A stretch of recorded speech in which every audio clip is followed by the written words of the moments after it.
Hello and welcome back, folks. We hope you're enjoying our personal finance masterclass. In this video, we'll talk about buying a house. A house is probably the most financially intensive purchase that you will make in your lifetime. So it's important to get it right. In this video, we'll not just talk about buying and renting, but we'll also introduce home loans. So should you be buying or renting your primary residence? If you watched videos on other channels, you would have realized that renting is the better option purely from an objective perspective. But personal finance is more personal and less finance. Hence, renting may not be the better option for 100% of the people. So the first and foremost thing that needs to be considered is emotion. Ajay, a friend of mine, bought his first house at the age of 23. He already had an education loan EMI going on, to which he added this home loan EMI. The other day, when Ajay and I were talking, he mentioned to me how his family was happy in the new home. Ajay belonged to a very humble family background where his previous 3 generations stayed in homes that were rented. He was the first of this generation to actually buy his own house. So can this feeling of happiness and satisfaction be challenged by a rational argument in favor of renting? Absolutely not. Yes, he took a home loan and he knew that he would practically have no savings left at the end of the month. But he knew what he signed up for and was perfectly okay with it. Parimal is another friend of mine. He belongs to an upper middle class family. He owns 2 houses, one in which he stays and the other in the suburbs, which was bought for investment. Parimal believes strongly in renting rather than buying. He believes the money thus saved can be put to use by investing in stocks and mutual funds. Now, both friends had different point of views, but both were right. So use your emotion and be reasonable. Now, you may want to buy a house, but if your EMI is 80% of your monthly salary, then it's better to keep emotion aside and work more on increasing your earning capacity. And if you're on the other hand, like Parimal, who's more comfortable with renting, then renting becomes a no-brainer for you. Now, renting has 2 main advantages. It is cheap, a lot cheaper than buying a house. For example, if you want to buy a house worth rupees 1 crore, you would have to straight away pay a down payment of about rupees 20 lakhs. On top of that, you will have to pay an EMI of rupees 65,000 for the next 20 years. Now, if you rent the same house, you will have to pay a security refundable deposit of just rupees 1 lakh. And the rent of the same house will not be more than rupees 30,000 a month. The second advantage that renting offers is the flexibility, especially to younger folks. Now, if you're in your 20s, you're probably not settled. You're looking for better career opportunities and that next dream job role, which may help you in excelling in your career. Well, guess what? That dream job role may not be available in your own city. If you have purchased a house, you will have to move cities for this new job role.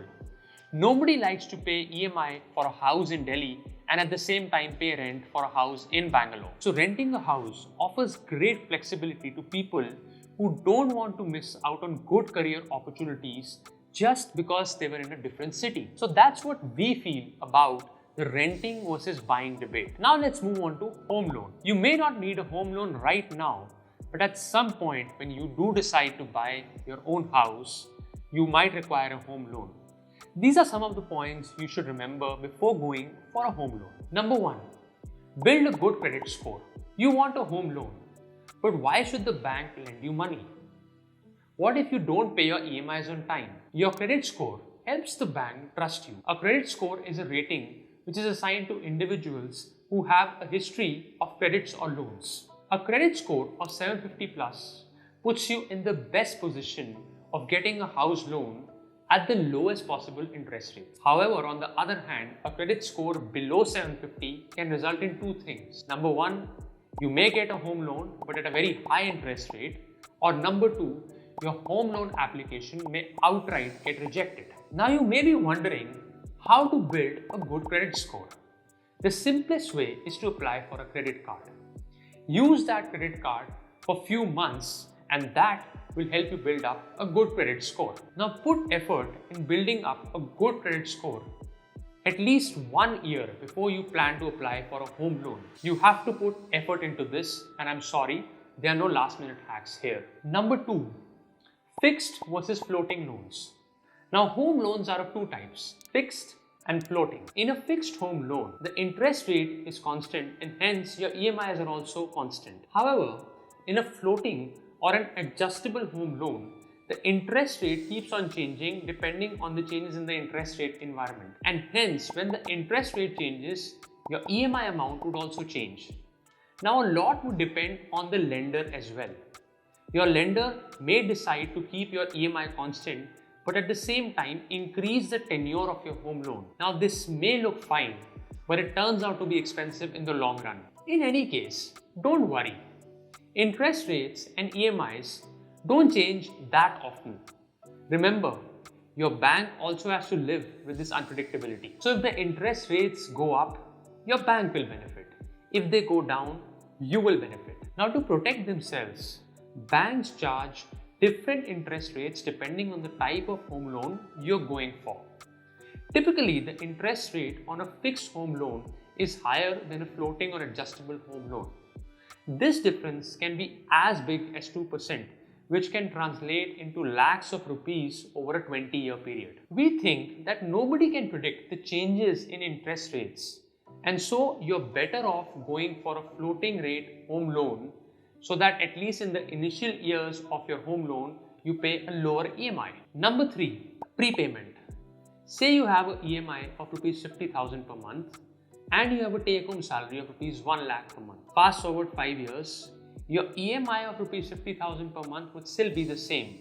But let's say your take-home salary has now increased to rupees 2 lakh. In this case, you're in a much better position to pay off your EMIs faster and even before schedule. If you do so, this is called as prepayment. Now, prepayment is penalized under fixed home loan, but it is allowed under floating home loan. Number 4, hybrid home loans. Now, I know what you all were thinking a few minutes ago. What if you could combine a home loan that is fixed for a few years and floating for the remaining years? This is where hybrid home loans can actually help you. You can choose a loan which is fixed for the initial few years and then you can convert it to floating for the remaining years. This can help you plan your salary and bring about some predictability in cash flows over the initial years. In the later years, your salary would have increased enough to account for any possible increase in the EMIs due to the floating structure. So this kind of structure will help you to plan your finances better as well as optimize the cost of your home loan. And finally, the 5th point, down payment. Down payment is the initial amount you pay when you buy a home. The down payment amount is usually 20% of the home value. So if your home is worth rupees 1 crore, you have to pay 20 lakh as down payment. You can even pay a larger amount of down payment if you want. Now, paying a bigger down payment would definitely help you to reduce your EMIs and the total interest that you would pay over the home loan period. But if you're a regular investor in stocks and mutual funds, paying a lower amount of down payment will actually help you more. Let us explain. Let's say the down payment of the house is rupees 20 lakh and you have rupees 25 lakh with you. So you go ahead and pay rupees 25 lakh as the down payment. That's rupees 5 lakh saved in interest costs over the home loan period given the interest rate at 8%. So you are paying an extra down payment of 5 lakh and saving 5 lakh in the interest costs. That's like giving someone 5 biscuits and getting 5 biscuits in return. Now on the other hand, let's assume that you made a down payment of rupees 20 lakh and invested the remaining 5 lakh in an index fund for the next 20 years. At an annualized return of 12%, your 5 lakh would grow to 48 lakhs. That's how you actually make a profit. The idea is to be able to invest and earn a rate of return that is higher than the home loan interest rate. So that's it from our side for this video, folks.